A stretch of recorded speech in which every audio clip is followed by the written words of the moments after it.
Hey there, March is National Nutrition Month, so I wanted to hop on here and share some insights about nutrition.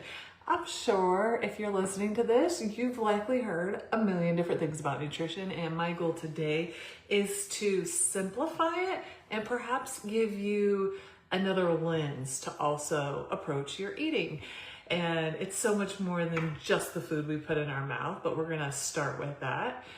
Brittany Cano here from Holistic Nurse Coaches, where we blend science and soul to help you go from overwhelmed to reclaiming your health, your energy, and feeling at home in your body and mind.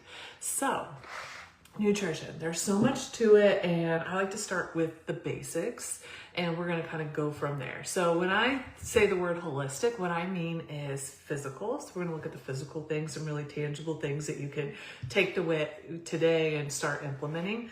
We're going to look at the emotional and mental piece, because if you're anything like me, you know, you've probably experienced the emotional and mental piece of nutrition.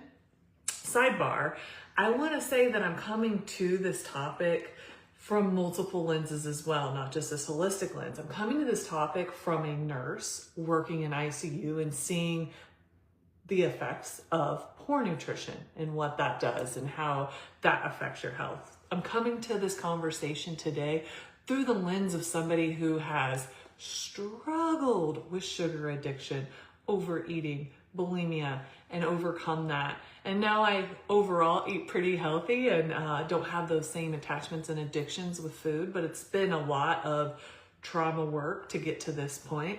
I'm also coming to this through the approach of a health coach, a personal trainer, and somebody who does somatic healing. So we got a whole lot of different perspective here. And I'd just like to share that background so you get a little bit more of knowing where this information is coming from. Because like I started off with, there's so much out there. Where do you even start? And it really isn't a one size fits all, but what I'm going to share today, I feel like overall is going to apply to most of you listening to me. So from that holistic standpoint that I was talking about before we did the sidebar here, mental, emotional, physical, also social. As we know, food is such a social experience. And then there's the spiritual piece of it. So let's start with physical. There's a saying, you are what you eat. And there is a lot of truth to that in many ways. And I believe it's like 90% of Americans are struggling with some kind of metabolic disease. So what that tells me is that our lifestyle, nutrition being a big aspect of it, is affecting our health negatively. So what do we want to look at when we look at nutrition? The very basics is eating more real food. And what does that mean? It means food in its natural form as much as possible. So you think of your vegetables. Instead of eating a strawberry Pop-Tart, maybe you have fresh strawberries. You get what I'm saying here? Rather than having green bean casserole, you eat the plain green beans. Rather than having Kentucky Fried Chicken or Popeyes or whatever fried chicken, Mama's Fried Chicken, you have grilled chicken breast, grilled chicken thighs. So we want food in its natural form. So we want to make sure we're optimizing our protein. That is something that you're probably hearing from all angles nowadays. And I am a believer that we need to really maximize our protein intake to help us preserve our muscles. We need those amino acids. We need that for our brain. We need it for so many functions of our cells. Very important. A lot of the women I work with, I myself personally even struggle with this, are not getting enough protein a day. A basic, very easy place to start is at least to get 100 grams of protein a day. That's a minimum. A lot of people are getting about 50 or 60 grams of protein a day. So we want to try to optimize that. So what does that look like? That looks like 30 grams of protein per meal, 3 meals a day, and then adding another protein-rich snack in there. Again, the basics. If you're training hard, if you're a bigger person, there's other things that are going to go in there that you're going to need more protein than 100 grams, but that's a good starting point. We also need to optimize on our fiber, so at least 25 grams of fiber a day. A lot of people are getting about 8 grams of fiber a day. We need that fiber in our body. It helps clean out the blood vessels, helps keep our gut healthy, helps us feel fuller longer, helps with digestion. So what does this even look like? How does this equate in a day-to-day? Breakfast. A good breakfast, you could have 2 to 3 eggs, a scoop of cottage cheese, maybe some spinach, some vegetables there, have your collagen powder mixed up. I'm not going to say mixed up in the coffee. That's not my style. But maybe you put it in your coffee, or maybe you mix it up with your minerals for the day, your mineral water, if you do mineral salts, or if you do an electrolyte drink first thing in the morning, mix it in there. That's going to give you at least 30 grams of protein. You're going to get some fiber, with a little bit of fiber with your veggies. Good breakfast. We want to make sure we're giving ourselves time to digest and fasting between meals. So all of the grazing and snacking that maybe at one time was popularized, we now know that that sends our blood sugar spiking throughout the day, makes our body work hard. We need to not be eating all the time. We also need to make sure that we're eating more with the circadian rhythm, with the sun. So I've been guilty of this. Maybe you have too. You're busy all day. Got your coffee in your system, maybe you have a little snack, you're not really that hungry, you got a lot on your mind, you got a lot to do on your to-do list. You get to the end of the day, now you're starving. Now you're tired, you're wired, you're irritable, and you're like, give me anything. And then the grazing and eating just continues like an open door until you go to bed. We want to avoid that. So making sure you get that protein-rich meal first thing in the day, then go to lunch. What are you going to have for lunch? You can have a beautiful salad, a bunch of vegetables on there, your protein of choice. Maybe you have grilled chicken. I'd say like 5 ounces, maybe 6 ounces. If you're a smaller person, maybe you only need 4 ounces. Olive oil, vinegar for your dressing, maybe some lemon wedges, some good seasoning. Make it an abundant salad there. So you're full, you're satisfied, you feel good. If you're not going to eat animal protein, that's a whole other conversation. Maybe a little thing you want to do is you can have some brown rice and lentils in a salad for lunch. Then we're going to move on. Maybe in the afternoon, you have a nice whey protein shake. If you're going to do any kind of milk, I'm a fan of organic Khalifa. I'm not promoting the brand. I just like that you can read the ingredients. It doesn't have a bunch of wonky fillers in there. You got to start reading the labels, right? Because there's so many things that are filled in our food. That's again why we want to go back to the whole food, real food there. And then whey protein is a great, get your 30 grams of protein there. Satisfy your afternoon cravings, give you a little pick-me-up, and then dinner. You can do 5 ounces of salmon, a half a sweet potato, some asparagus, some zucchini. And then if you need to have something afterwards, then just keep it light. Try to make it nutrient dense. If you're a sweet tooth person, I'm a big fan of like swapping out your sweets for a healthier option that has more nutrient dense. Because here's the thing, if your body's not getting the nutrients that it needs, maybe you are eating like 1,500, 2,000, 2,500 calories a day, but it's not calorically dense food. It's not those whole foods. Your body's going to keep craving because it's trying to fill in those nutrient gaps. So we want to try to eat the real food. Then we can start getting more specific and down to the nitty gritty about which berries, which fruit, all of that is good. But I think for a lot of us, just mastering those basics is going to take us very far. Also, trying not to eat too close to bed, at least a 2-hour window. I like to start people off on, if they're eating, let's say at 9 p.m. and getting up and eating at 7 a.m., that means that they're in a 10-hour, let me do my math, a 10-hour window of fasting. I like to push those people, maybe educate them to go to a 12-hour fast and then scoot to a 13-hour fast so that that's comfortable, 14 hours. Just so your body has a little bit more time to do the cleanup process, not digesting, letting things do what they do during that time.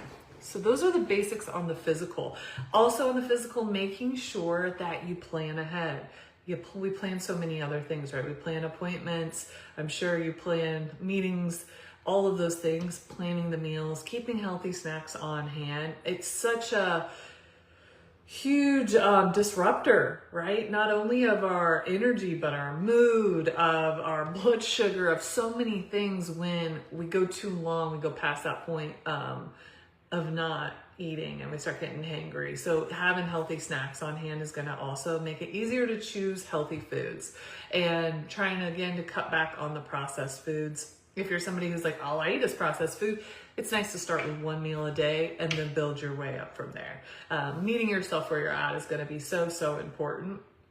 buying foods in season, eating the colors of the rainbow. If you are in a place where you're like, okay, I'm curious to try to see how I'm eating, you can start to log your food, look and make sure you're hitting those protein goals, see how much fat you're eating a day, how much saturated fat, how much fiber, what are your carbs. A lot of people are eating way too many carbohydrates, and then therefore we're not filling up on enough protein.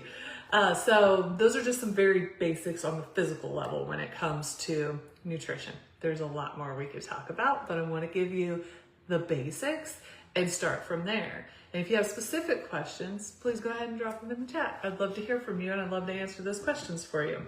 Some people like to meal prep. I'm not a huge meal prepper myself. I like to just make sure I always have healthy food on hand that I can quickly grab. I'm in and out of the house all day long, so I like to keep it simple in that sense, or maybe have some leftovers. But some people love to meal prep, so if that's you, I would encourage you to do that, right? We have to set ourselves up for success. It's too easy to just eat crap food. It is, and it's addicting. So that's another thing, is to really have compassion for yourself if you are addicted to sugar, or you are addicted to the drive-through or anything of the sorts, because it is genetically modified to make us addicted. So next we're going to look at the mental lens of nutrition. There is a lot of mental and mindset around nutrition, and I could talk about this, maybe I will at some point. But what we think is very powerful, and we also have identity, a lot of us, tied into how we see ourselves as that we eat, right? Like I said earlier, I used to be addicted to sugar. At that time, I would tell you, I'm addicted to sugar. I have a sweet tooth. Our words are so powerful. So starting to bring that curiosity into, are the thoughts, is the mindset around food, is it serving me or is it actually harming me? Stress is another big thing that's really tied into how we eat. Some people get stressed and they don't eat. Some people get stressed and they overeat. So looking at, am I taking time throughout my day to pause, to check in, to reset my nervous system, to do some deep breathing, to get outside? What do I think about food? What do I think about my relationship with food? Is there an opportunity here for healing, right? Or to shift this? Maybe this got us to this point, and now it's going to be another mental framework to take us to where we're going. Emotions are so tied up to in nutrition too. Again, when we're feeling well, maybe we like to eat certain things. When we feel angry or sad or lonely, maybe we like to eat other things. So really checking in with those hunger cues, checking in to see, am I truly hungry for nutrition? Do I need to eat? Maybe you just ate an hour ago, or maybe you just had a big dinner and now it's nighttime, right? And there's that emotional or mental habit loop of, it's nighttime, I eat a lot. Checking in, what else am I really craving here? What is the emotion that I'm feeling that I don't want to feel? Or what is the emotion that I want to feel, right? That craving. Is there something else here that is emotionally leading me to this food? And I say all this as we explore this, as we get to know ourselves in this way, to do so with compassion, right? When we bring shame in there, when we bring judgment and criticism in there, it keeps us stuck, and it keeps us making choices that really aren't the best for our health a lot of times. And so we're all a work in progress. So just exploring, what is the emotional piece to nutrition here for me, and mental piece. And then we'll move on and we'll look at social. So as we talked about in the beginning, there's so many social constructs around food. And so exploring, is your relationship with food similar to your mom's? Is it similar to your dad's? Is it totally opposite? Maybe growing up there was something that you swore, maybe unconsciously, I will never be like that. And so you went the exact opposite way. Or I mentioned this before, maybe you've heard me, I have an affinity for cookies, specifically chocolate chip cookies. I heard somebody the other day say, oh, I really went crazy on the cookies. I ate 3. I could eat like 30 cookies, y'all. I love cookies.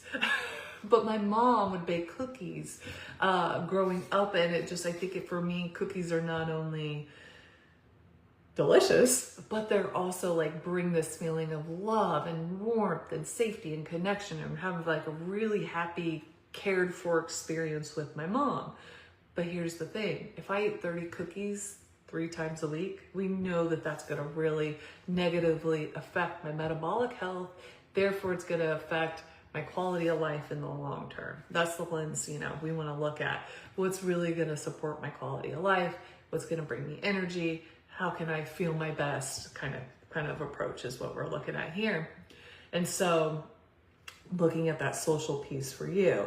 And sometimes we have friends or we have people that when I'm with that person, I eat everything, right? We order pizza, we get the wings, we get the 2-liter, whatever it is. And so on this journey of eating healthier, in the beginning, we might want to shift that. Or we might want to say, you know what? This is what we usually do. Tonight, let's go walk the bridge. Or tonight, let's go, thinking of something else that you might do that doesn't involve food, right? Food is so central to our socializing. And I want to encourage us not to be afraid, right? If we're embracing a new lifestyle or bringing health to the way we eat, it's just getting creative and noticing where we have specific habit loops, right?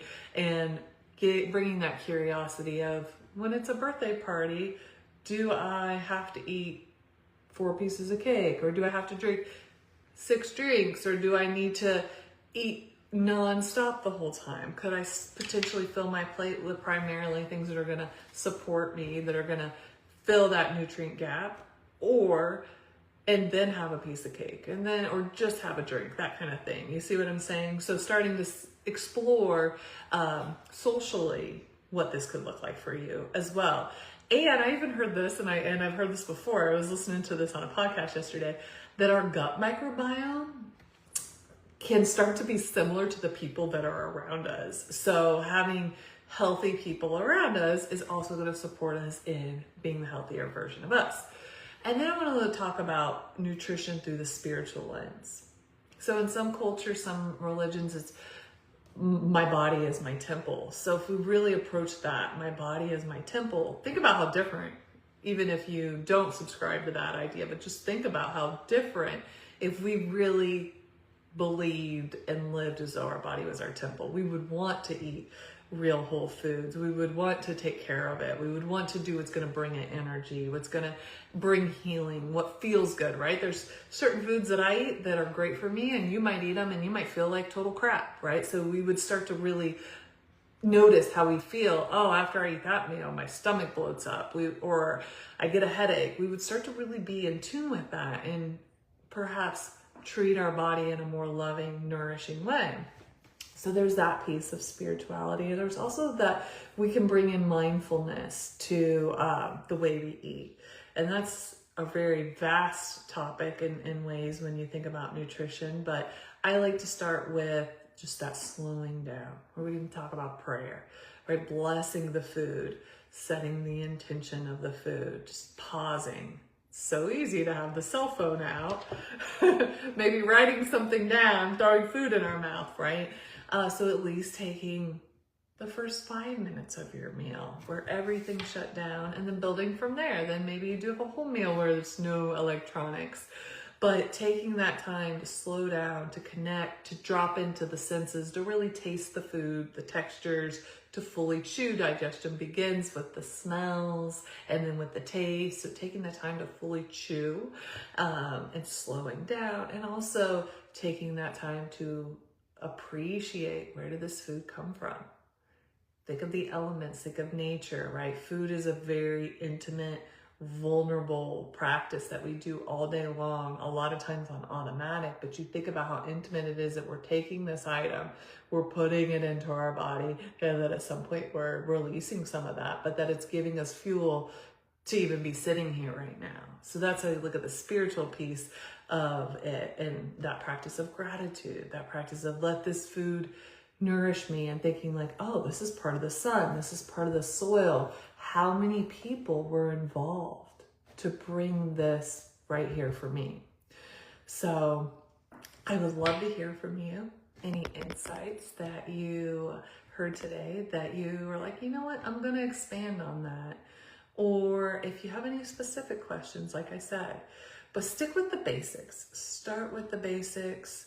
Bring in that notion of curiosity when it comes to your mindset, when it comes to your emotions as it relates to food.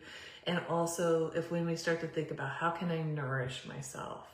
How can I support myself with the nutrition that I'm eating? I think that that's a nice lens to look through, because there's so many different things out there.